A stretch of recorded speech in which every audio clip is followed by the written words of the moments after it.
Prima oară s-a întâmplat într-o pădure, normal. Te duci la un festival de muzică care n-ai cunoscut-o și vezi o droaie de oameni în jurul tău cum intră într-o transă, practic, încep să se joace și nu se mai opresc. Sunt ca niște ființe, poiurile, care se mișcă în jurul tău și se joacă cu tine. Well, I did 25 years of martial arts and I love to dance. And because I broke my wrist, I gave up the martial art I was practicing at the time, never went back to it because I found poi. For me, it's a great combination. I can add sort of martial art type moves whilst I'm spinning, and if I'm moving my body and my feet around to the music, then I'm really happy because I've got the best of both worlds. Nu știu, pe mine prima oară când am văzut poiuri m-au dus cu gândul la instrumente de luptă japoneze în astea. Asta știu sigur că e din Tai Chi pentru că m-am învățat un tip care chiar făcea Tai Chi. Și lucrezi cu o bulă de energie, practic. Dar chiar o simți, adică dacă faci faza asta chiar o simți cumva, simți energia între mâini, știi, e basic. Și mai încet. Și faza e cu bățul, ce ziceam, mi-am dat seama că efectiv, știi, cam Tai Chi. În schemele de poiuri sunt tot felul de mișcări marțiale, știi, adică, Doamne, ce zic, mișcări de apărare, de preluare și chiar și de lovitură. So far, I've worked out there are just 8 basic tricks you can do with one of these. And everything else is just variations. How you mix the tricks, how you mix these 8 together, the size of the circles you make, the speed. Do you do the same thing with each hand or do you do something completely different? Deși folosim aceeași mișcare, deși execut aceeași mișcare, o să vezi că fiecare o face într-un mod total diferit, adică cu un total alt echilibru, cu un total altă viteză și emană cu totul altceva. Unul se mișcă mai larg, cu mișcări mai, hai să spun, mai grațioase, altul se mișcă cu mișcări mai precise, mai agresive, fiecare după cum este în interior, asta spuneam, că e foarte legat de interiorul nostru. Am prieteni care sunt foarte buni toți, dar atâta de diferiți fiecare, unul face într-un fel mai agresiv, unul mai senzual. În formele avansate, artele marțiale întotdeauna ajung la o cunoaștere personală, adică ajungi să te cunoști mult mai bine pe tine, să te controlezi mult mai bine în primul rând, să te controlezi, controlându-te te concentrezi mult mai bine și odată cu concentrarea aș putea să spune că apare ceva mai mult decât atât și anume meditația.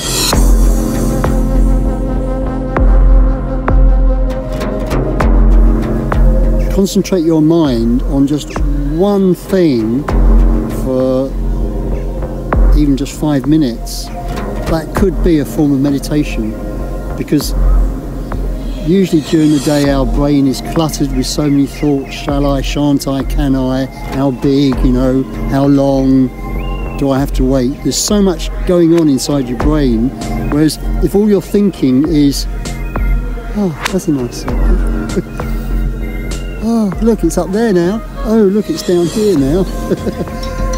Your brain isn't working so hard, so yes, in a way that is it is a meditation. And I guess meditation doesn't have to mean you sit there quietly and don't move your body. I think there's no reason why you can't. If you're stilling the mind and you're moving your body in a what's the word I'm looking for? A rhythmic, fluid way, then the body's relaxing as well. Am făcut câteva luni, cum am simțit că mi-am pierdut, deci începeam să mă gândesc, știi, când jonglam și nu trebuie gândit.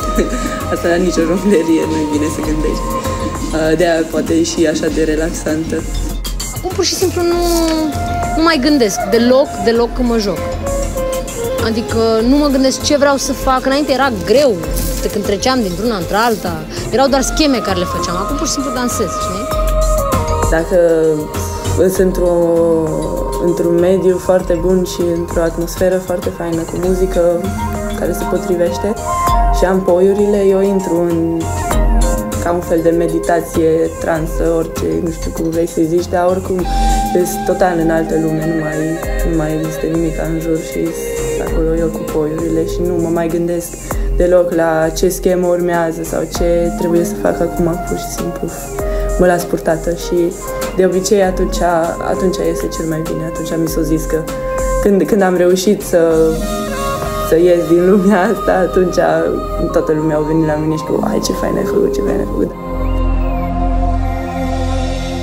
I think if you're practicing poi, it really is important to work with a beat.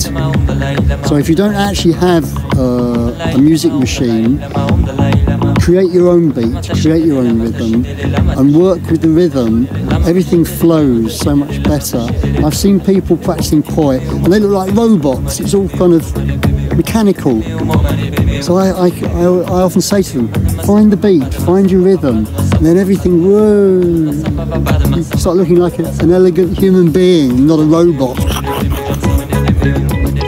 Cel mai mare impact l-a avut în așa numitele comunități Psy, care pornind de la psychedelic, de la hippioți, găsit în sfârșit. Eu până acum mai ziceam neo-hippioți, new age hippies, dar de fapt sunt psihioți.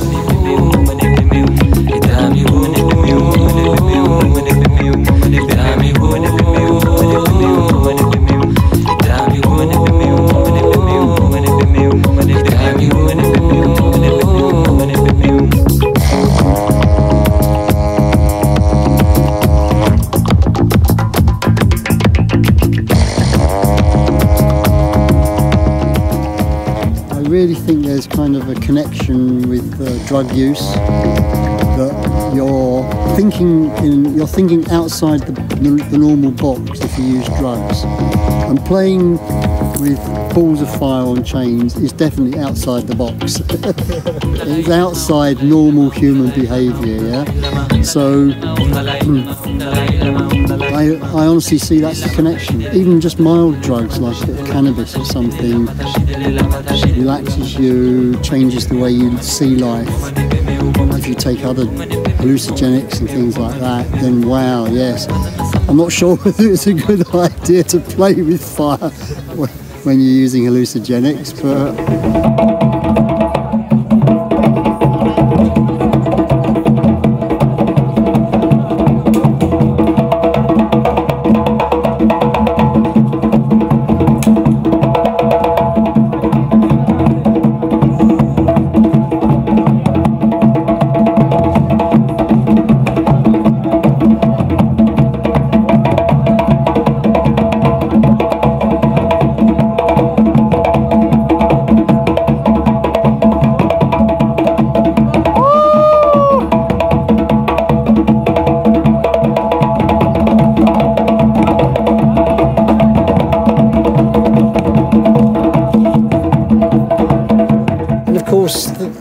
as everything evolves, for example, the Maoris would probably have just had simple drumming, which is still very effective, but now we have modern electric music, so your attitude changes, everything's evolved. I think the music's actually better, personally, because you've got the advantages of the modern digital world, and you can still make lots of funny noises, squeaks and burps.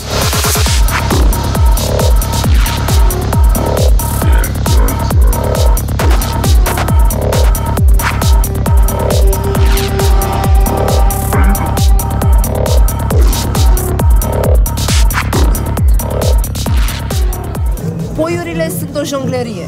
Dacă e să o luăm pe de-a dreptul, eu m-am dus la un circ și ei mi-au zis n-avem nevoie de poiuri, asta nu e jonglat. I think in so much as traditional juggling, you would actually throw something up in the air and it would leave your hand, and then you'd have to catch it, and then the patterns you make in the way you throw and the way you catch. Whereas most of the toys you've mentioned, you're actually holding on to them most of the time. But I don't think the music side of it is as important as it is when you're spinning. Without the music, a lot of people really don't spin. They just kind of nothing happens. When the music comes on, they come to life. Lumea e fascinată, în primul rând se uită, le place, dar nu înțeleg pe deplin despre ce e vorba. Le place jocul de lumini, efectele, le plac vibrațiile care se generează acolo, dar mai mult de atâta, privitorii oarecum nu pot să înțeleagă decât atunci când începi singur să se joace.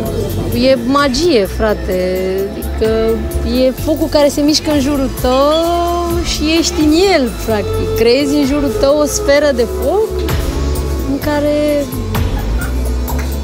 ești vrăjitor, frate. E o joacă atât de puerilă și totuși e o chestie care depășește cu mult înțelegerea umană, o transcendență completă. Poiurile au început din Noua Zeelandă, de fapt, la origine, și ei au niște poiuri, de fapt, sunt altfel de poiuri, sunt foarte scurte și sunt făcute în general din pungi de plastic.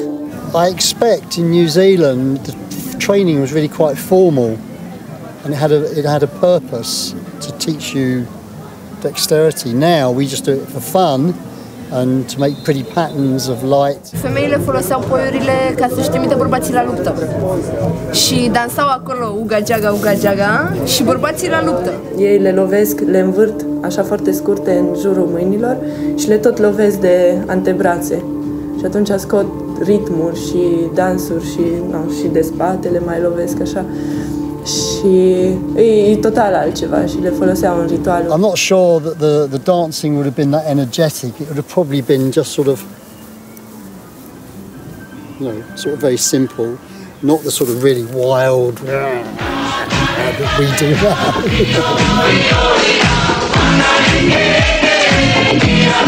now.